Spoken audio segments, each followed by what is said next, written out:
We got to go to the phone here. Our next guest is, of course, the manager of the Wynn Sportsbook in Las Vegas, the Wynn Hotel and Casino. Regular on the show, one of my favorite guests, the great John Avello. John, what's up, brother?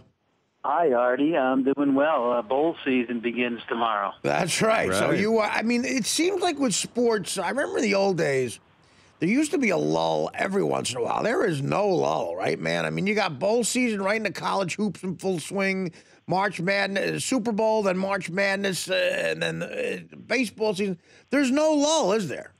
There really isn't. But, remember, after the first week of December, the college season's over, so we don't play any more college football for a couple of weeks. But like you said, then college basketball starts gearing up. A lot of games during the week, and on weekends, of course, 60, 75 games. So there really is not a break through the whole year. That's why summers for me are the time I look forward to taking off.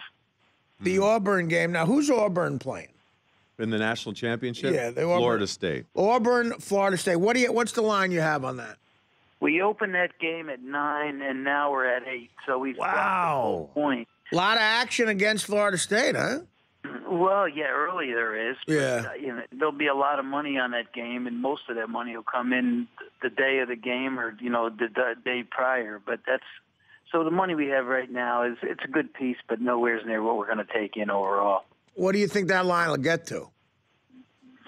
I think it's going to go up. I think it'll probably go back up to 8.5, possibly 9. Well, and the way these games are bet, they're kind of bet like the Super Bowl. There's going to be people betting on the favorite with the points, and then there's going to be the money line play where people are going to bet the Auburn to win the game straight up and take.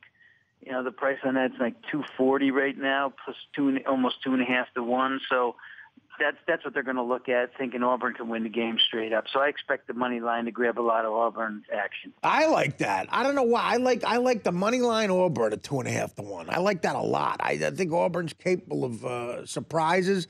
Yeah. Although a lot of people who know football, like my partner here, will say Florida State really is the better team, physically, I think so. Physically in every way. The game's tough, guys, to bet because when the season ends, they don't pick this game up for another month.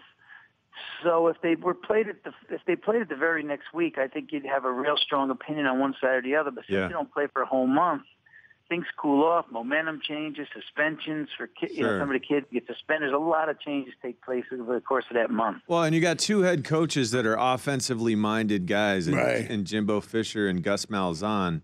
They're going to come up with some crazy schemes, I would think. You got all this time. You're going to brainstorm and try to defeat all the looks you can look at on film that the other team has shown. They're going to have some amazing new ideas that we've never seen before. Yeah, that may be true.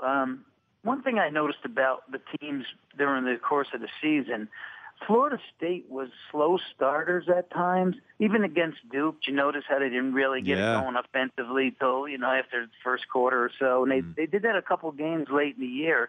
And it seemed like Auburn, right from Jump Street, they were already, scoring early. Defensively, they don't stop anybody either. So I think this game is going to we're going to find out who the winner is in this game, probably in the second half.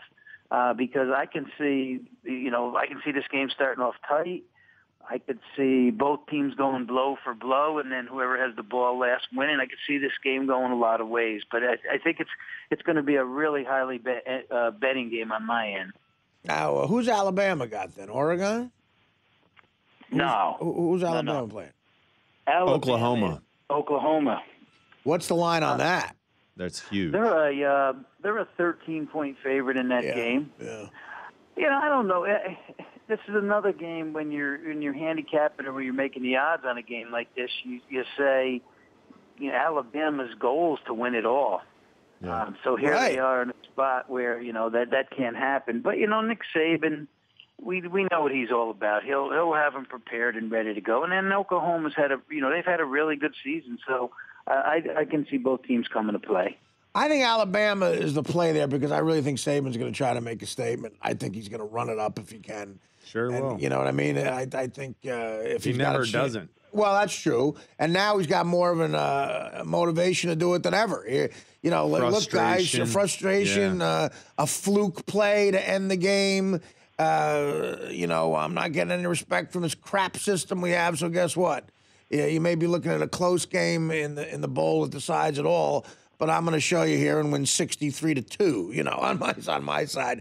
I don't know. What do you think about that logic about betting big on Alabama with the point spread? I think that I think he wants to do all those things, Artie, but I'm not sure this Alabama team's as good as a couple Alabama teams in the past. Right. So I wouldn't dispute what you're thinking about the way he's going to go into the game coaching wise. But they're, you know, defensively, this just is not the same Alabama team that won a national championship, prior years. Right, they lost in they won a couple of shootouts, close shootouts again with A&M, right? Didn't they lose the Johnny football game in a that was close? The indicator. Yeah. When A&M scored on them the way they did, everyone kind of took a step back and said, "Wait a second, right? What's going on with this Alabama defense?" But hey, what do you have for the Rose Bowl, John? That's a game that's been on the move. We opened up Stanford only a 1.5-point favorite. That game has jumped all the way up to 5.5. Wow. Yeah, Stanford, that people like your alma mater there. Yeah, and Stanford's ranked number 5. Michigan State's number 4. Right. So you got the higher, you got the worst ranked team, the favorite, and now even more of a favorite than they started.